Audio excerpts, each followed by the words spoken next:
সবার দরকার আপনার কেন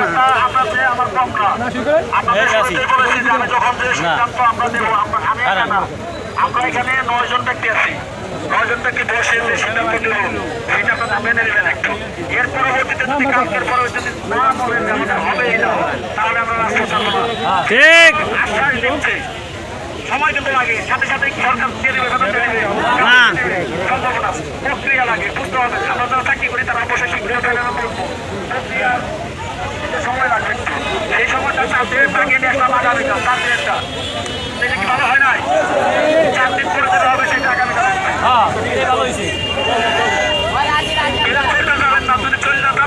আগামীকাল 19 আগস্ট সবাই চলে আসতে বলবেন, সবাই চলে আসবেন ঢাকায়। আজকের মতো কালকেও 9টা বাজে আন্দোলন হবে।